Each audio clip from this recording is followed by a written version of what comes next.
Hi, everybody. Hi, Lindsay. Thank you guys so much for coming.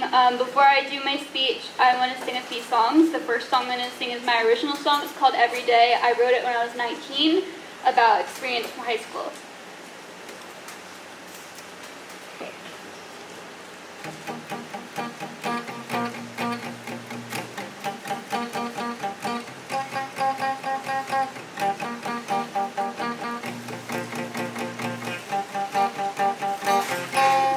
Every day is a dream with you.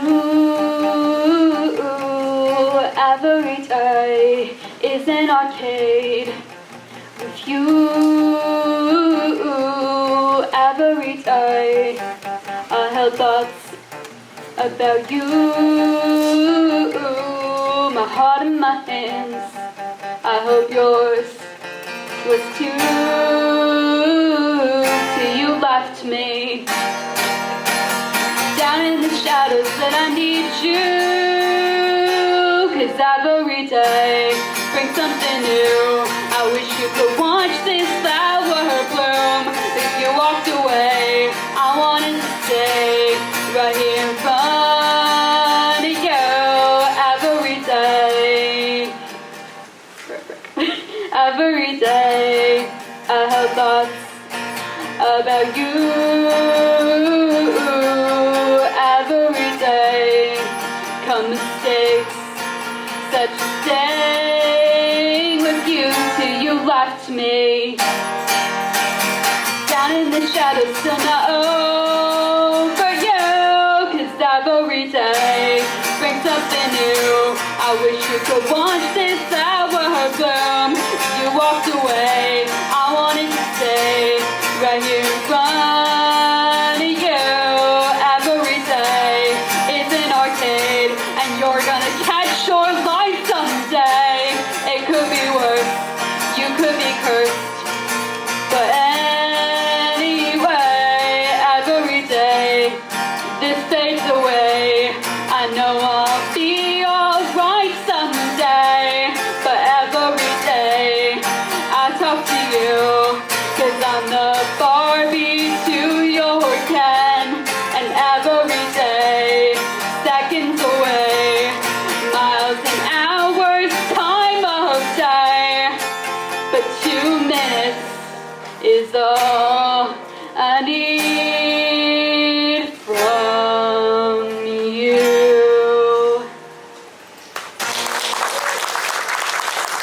Thank you.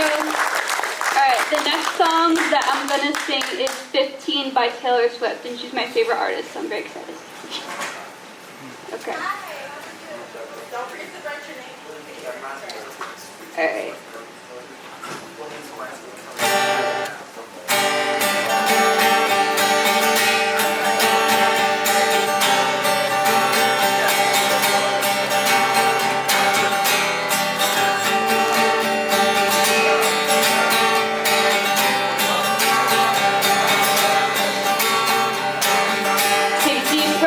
As you walk through the doors, it's the morning of your very first day. Say hi to your friends you ain't seen in a while, trying to stay out of everybody's way. Your freshman year, and you're gonna be here for the next 4 years of this. Hoping one of those senior boys will think you say, you know I haven't seen you before. 'Cause when you're 15 and somebody tells you they love you, you gotta believe them. And when you're 16 and those first kiss makes your head spin round, but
At 15,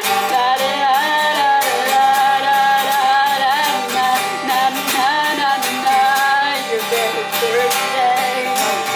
Take a deep breath, girl. Take a deep breath as you walk through the door.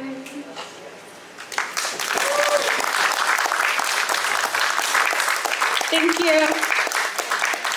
Alright, now I'm going to do my speech.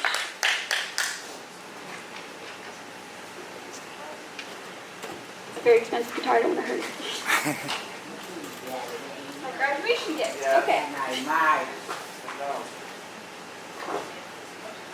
You'll do some questions after my speech. I will do your questions if that's okay. Yes. Alright.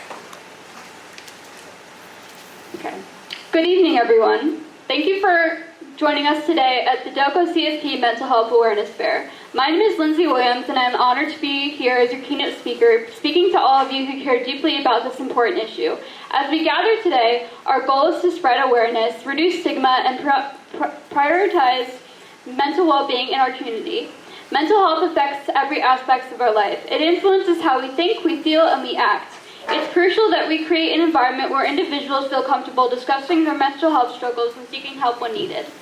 Today, I'd like to share my story with you all. Here I stand, a 22-year-old girl who has overcome the challenges of elementary school, middle, and high school. However, I often think back to the words I wish I could have said back then. Here's a little background on my story.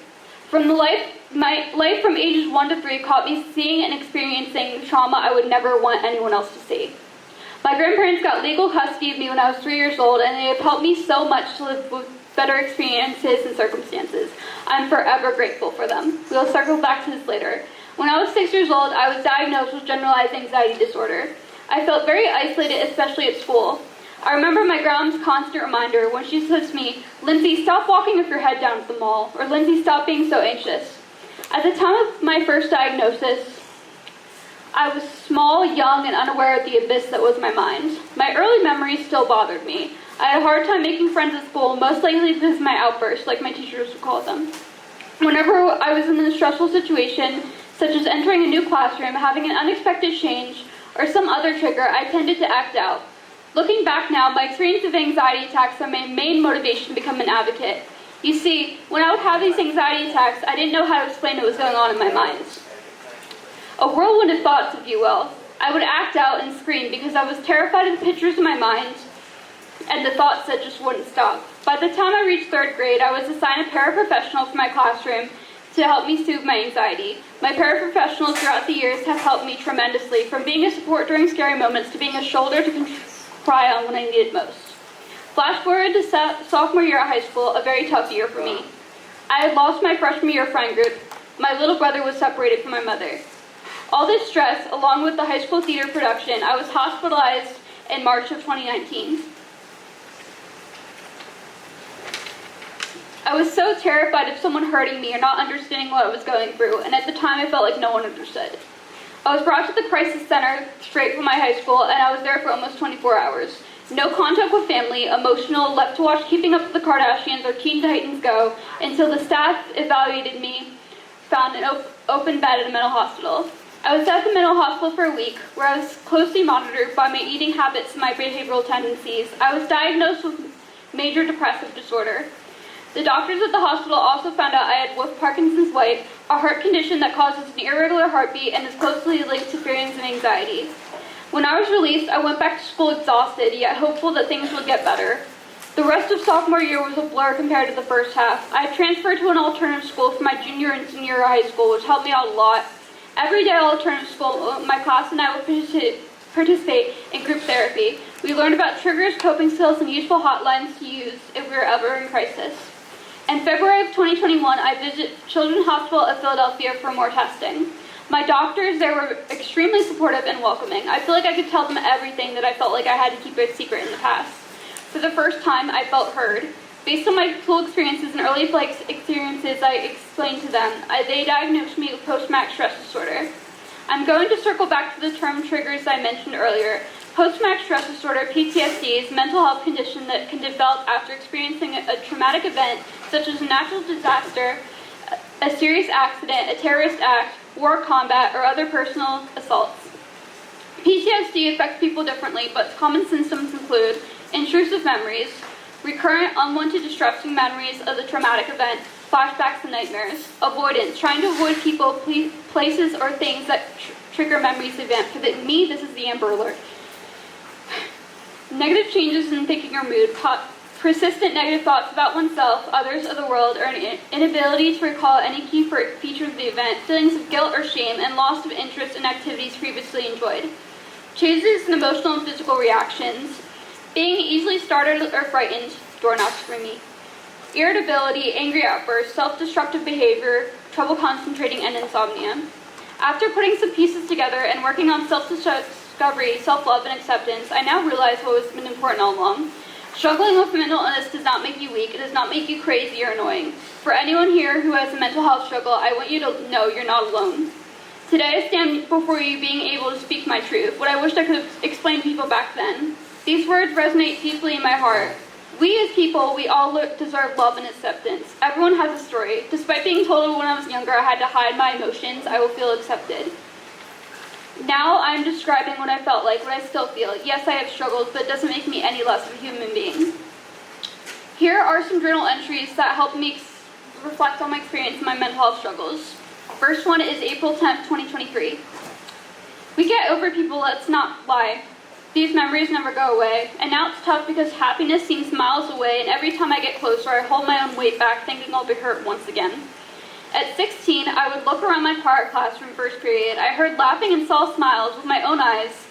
A smile seemed like a level of life I would never reach no matter how hard I tried. And it would break me how silent I would have to be just to keep the room at bay. It would burn me to feel the fear of critique every time I walked into every room. Those smiles I envied, but reality, I just wanted the recipe. The recipe for happiness, the recipe for making friends and keeping them. When I look at the sky at night, I see those memories of what was once floating in the stars farther and farther away from me. How many lies do I tell myself and others just to push concern out of the way, when in reality, I just want to be heard? And it hurts. It hurts me to know that a party life is for some is a lonely room for me. And every way I wish to change the circumstances, every day I wish I think of new things. And though I'm still healing, it doesn't take away from the hurt and scars that will always be in my heart. Reflecting on my journal entry, I realize it represents a challenging period in my life where I struggled to find happiness and connect with others. My teenage years were marked by feelings of isolation and a desperate desire to understand the secret to contentment and friendship. Memories from that time remain vivid in my mind, reminding me of how difficult it was to push myself out of my comfort zone and overcome the feeling of judgment. I remember envying the seemingly carefree laughter and smiles of my peers, wishing I had the courage to engage more openly with others.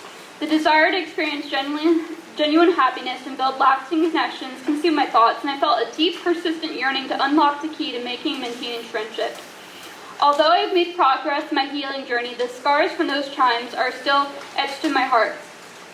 The reminders of past struggles serve as a testament to my resilience and determination to overcome adversity. Despite the fear and pain I experienced, I continue to seek ways to improve my circumstances and find the sense of connection I so desperately sought. Looking back, I acknowledge that while the memories may still be painful, they serve as a reminder for how far I have come. Today I understand that life's experiences, both positive and negative, shape who we are, and confronting and addressing our fears can open the door to personal growth and transformation. Although my journey is far from over, I take pride in my determination to heal and embrace the challenges that have made me stronger. I am grateful for the lessons learned from those difficult times, and I am committed to nurturing my resilience as I continue to move forward on my path towards personal growth and fulfillment. Here's another journal entry that I wrote on August 11, 2022.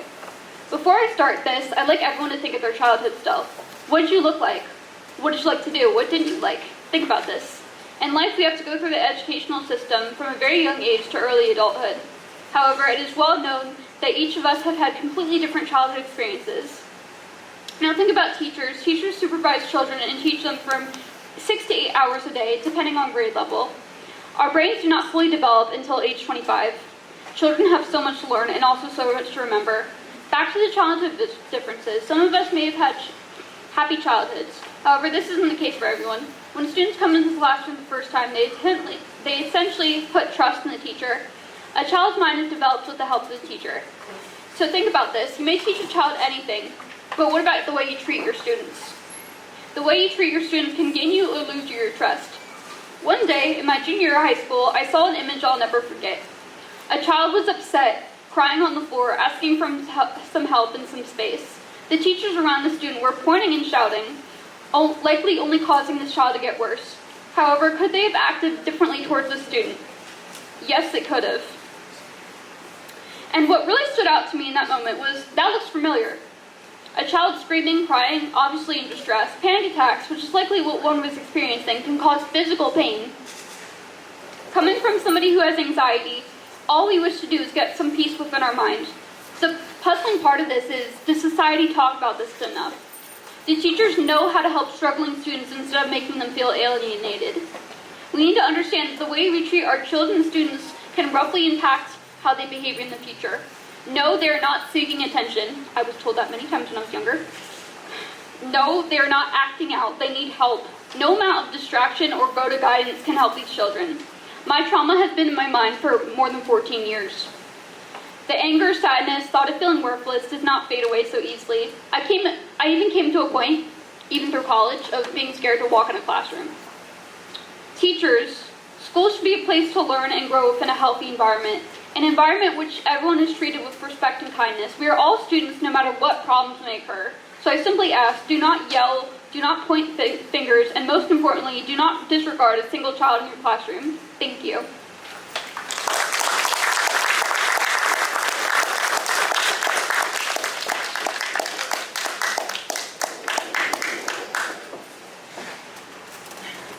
You could just share them.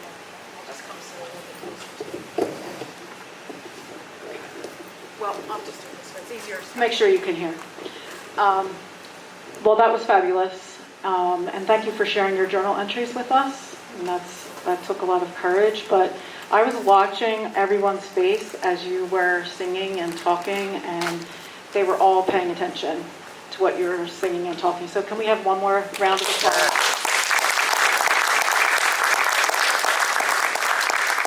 Did you want to say something? Yeah, I had playful Parkinson's syndrome myself in my heart, and I know all about that stuff. Stopping what you're doing, hitting the floor, kind of get your breath back.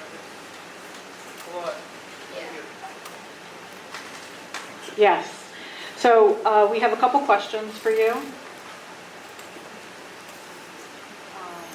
So a real basic question, what does it mean to have a mental illness? To have a mental illness means to have a struggle in your mind, or the chemicals in your mind that aren't balanced.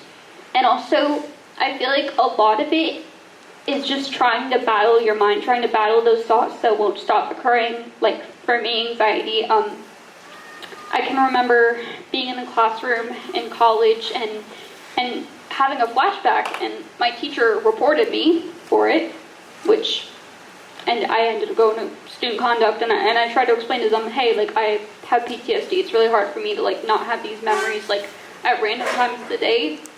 And I think mental illness, like, there's, like, I'll answer the next question. There's so much stigma behind it, and there really shouldn't be. I know that I've experienced, like, when I would have panic attacks, people would laugh at me, people would point, people would record me. It was like their favorite show, which it wasn't for me. Like I struggled a lot in school, so when I graduated high school, I was like, yes, I was just done. So I was a teacher for a long time, and one of the things that I learned early on in some of my training was that behavior is communication. So it's not so much that, a child is, well, in a way they are requesting your attention. They're not getting attention for no reason. They're trying to tell you something. And I'm so sorry that there were teachers who missed that in you, because I think it is really important for teachers to understand that. So you want to talk to us about some of the stigma that you've experienced? Some of the stigma that I've experienced from having mental illness throughout my educational journey and even in general. So a lot of people, well, the teachers, they would tell the students to ignore me, and like maybe if we ignore Lindsay, she'll go away or she'll stop having an anxiety attack, which did not help. Another thing was that it, like I said before, I had a hard time making friends because there was stuff kind of spread around about me and how I would freak out or scream or something like that. And it's hard because when you have something like anxiety or depression or PTSD or anything, like people will see that and they'll be like, oh, that's weird. They don't understand where you're actually coming from. So if I had like a picture in my mind of something that happened from 2006, I'm not going to be able to explain that to anyone really. But there's so much stigma, and I really think there shouldn't be, because we're all people, we all have a story, like I said, and I just think if people stopped and ask, like, do you need help, are you okay, instead of being like, let's get away from her, she's weird, it would help a lot. I agree, yes. A round of applause for that. Yes, absolutely. A little kinder, right? A little, are you okay, would be better than laughing or pointing, right? So it's obvious to us that you found some ways, your coping skills, but tell us about coping skill. What do you see, like what is a coping skill? So a coping skill is something that allows you to calm down from an anxiety attack or any sort of thing where you're in distress. So my counselor at my alternative school used to tell me, take 15 minutes to practice your coping skill before you like ask for help or like call a hotline or something, because sometimes the hotline is not necessarily, I mean, it's kind of scary sometimes.